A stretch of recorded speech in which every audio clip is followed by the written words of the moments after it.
we're here, and Harvey Littleton has just been able to create a way to make glass in a garage, in a studio setting. So now artists can kind of come and do it, in a small studio, at their home, which is a big accomplishment for artists. And on the side here, this is some of his work.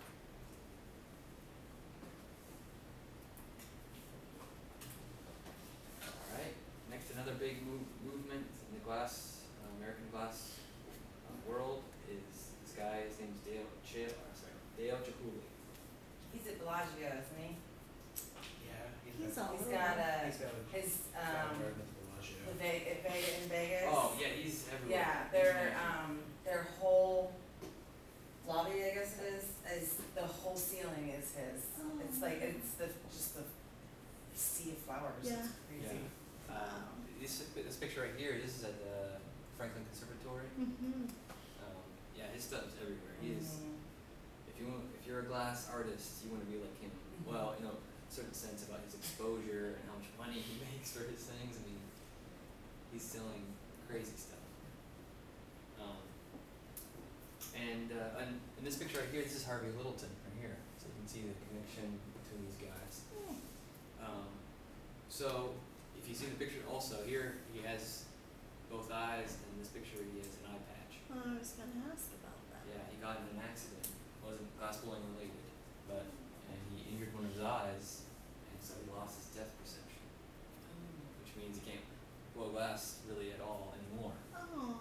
So what he does is he designs, and this is another thing of why he's so important to glass, is he had this idea about, before everyone would work by themselves, individually, solo.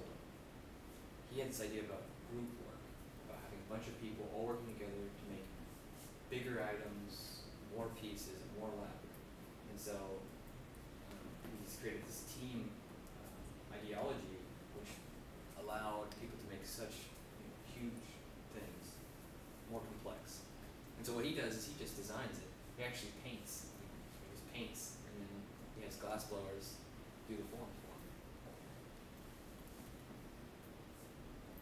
I guess there's some controversy about, is he really, is that enough to be involved in the artwork to kind of have a bunch of people make your work for you? But my belief is that you need both sides. You need the idea, and you need the people that can finish it, complete it. So both pieces are important. Mm-hmm. My only thing about it is I think the people that are actually making the work should also have their name tagged. Yeah. As the artist as well, because it's a technical thing. It's neat though that he can still be involved, because Yeah. it clearly is a passion of his. So it's neat that he can still find a way to be involved in it. Yeah, I think it's something like for him, just because that happened, you couldn't stop being involved with it. Right. It's too huge for him. Huh. And so he's really into these kind of organic, squiggly, lots of color forms. What happens if one of those little ends breaks off or something? Like, I'm serious, like, Right. Imagine trying to ship that to the conservatory, Well, I don't know. I'm not exactly sure how they ship it. I don't know if they do it piece by piece and then reassemble. That's crazy. But yeah, I'm sure things break. I mean, what if you were the guy that you were like, whoops, Yeah. we didn't make it around the corner. It's probably like $50 million. Oh my gosh, that's funny. It's ruined. Sounds like $5. Take it, eat it. Yeah. No, lots of, that's one thing you have to get used to is you work with glass. A lot of things break. Yeah. So now I'm going to talk a little bit about the process of making glass. The glass blowing process.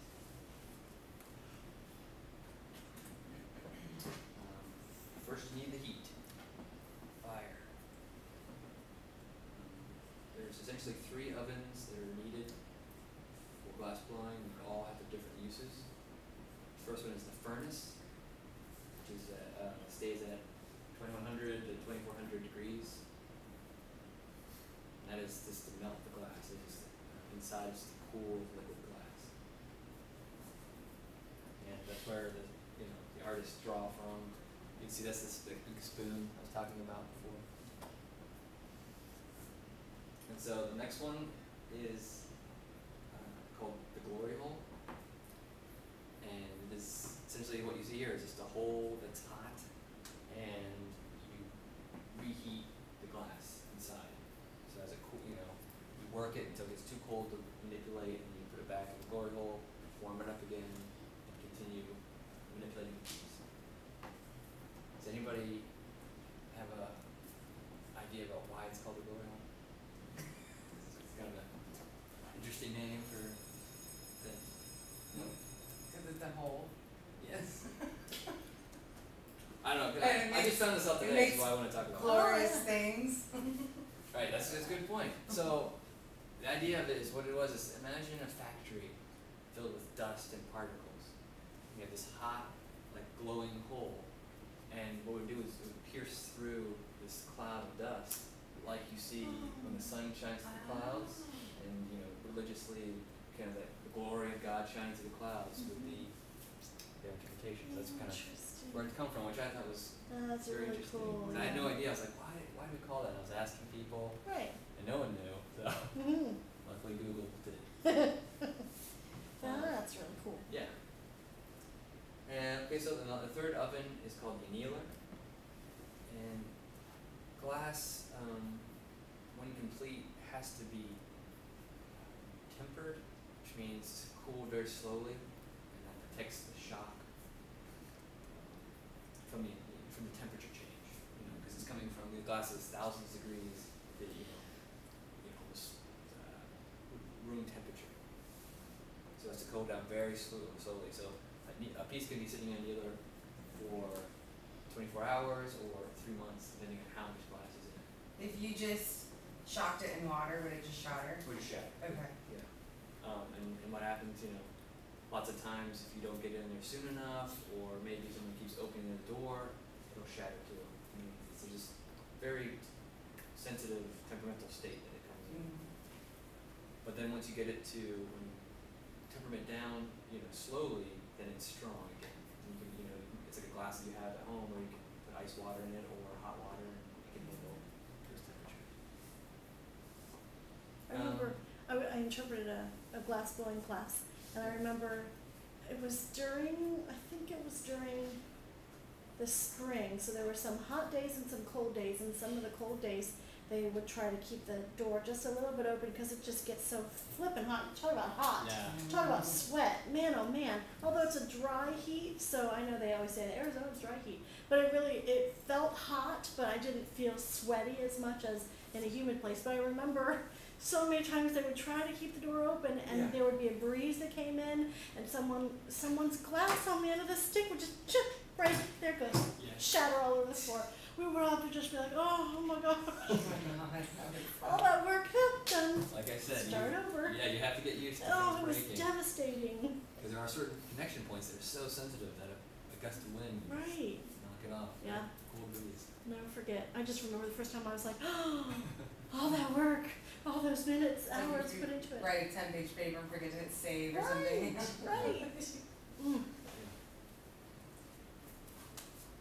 Yes. It's frustrating because you do put a lot of effort, and it's hot, and it's kind of like a task to do it, and then Yeah. For them to and the interesting thing is it's delicate at that point almost all the way through. Right. It's like so right at the beginning it's very delicate like that, and then right at the end when you're almost done it's equally as delicate. So you really have to watch it, and really what glass blowing is just manipulating heat, controlling that heat. Make sure there's enough in it so it maintains it, make sure it's cold enough when you're ready to put it away, just controlling heat and material. That's what it is. Kind of like cooking. And my brother-in-law relate. So this is a process. This is just a generic process. I'll just read it. To begin the actual glass blowing process, blowpipe is preheated, and then is dipped in molten glass that is in the furnace. After this, the glass is rolled into the marber, which is a flat, thick sheet of steel. This step is the glass blowing process allows for the exterior to form a cool skin. A bubble is next created by blowing air into the pipe, which develops into the piece. So that's a very general idea of what it is. Now, I'll go back a bit. The blowpipe is a steel rod that has a hole all the way through it, about 5 feet long. And that's what you dip into the furnace and spin, and it collects this amount of material, this glass, which the glass at that point is like honey. It's kind of sticky, but it'll fall.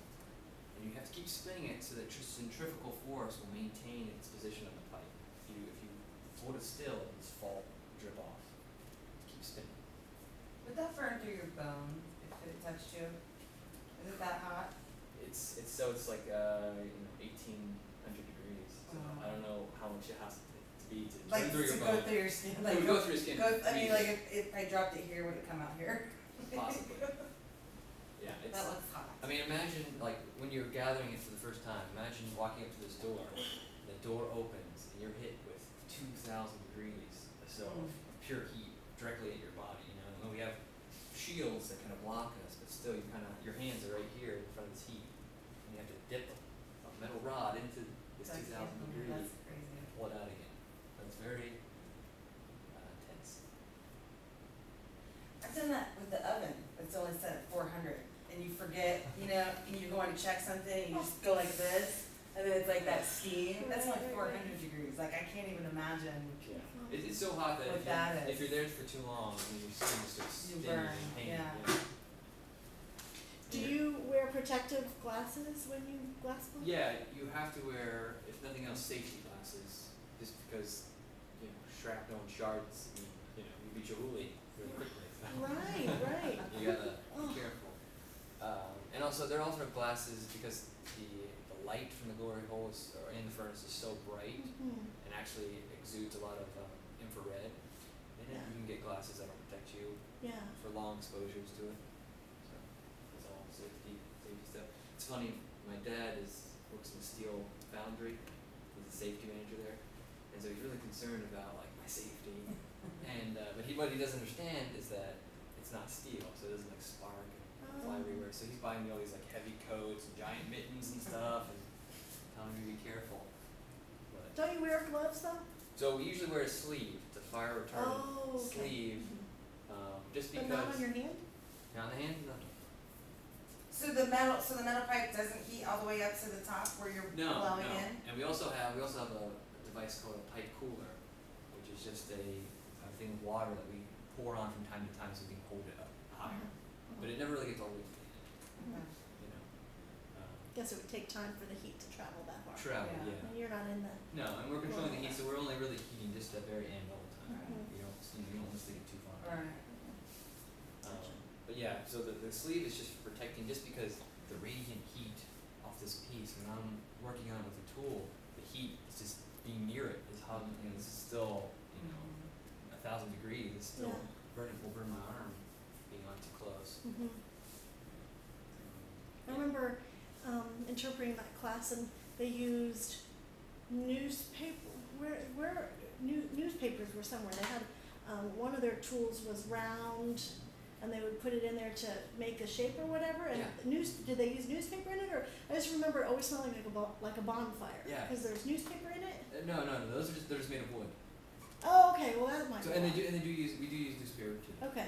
Yeah, I just think remember the smell of like bonfire. So we'll look at the tools now. Oh, okay, yeah. Okay, so let's talk about what you're talking about. So one of the things to make that shape, that perfect like kind of round shape to start out with, is called a block. It's this long handled, almost like a spoon, where they can just guide. Everything's spinning always, so you're guiding it inside the block. And the block starts out being wet, so it doesn't burn too well, or burn too fast. And that's one way to control the shape. Another way to control the shape is this newspaper. You fold it a few times, get it wet, and then you can actually just use your hand and guide the shape of the glass with your hand. Another tool used is this one right here. This is a pretty important one. It's called jack. And it makes things called jack line. So I have this little piece of glass I made. Is that the jack line? Jack line is what this is right here. Oh, the jack line. Pass it around. Yeah. Oh, how cool. These little, that's just carving into the glass and make these little like knobs in it with jack line. Okay, now's a good time to switch. I went fast.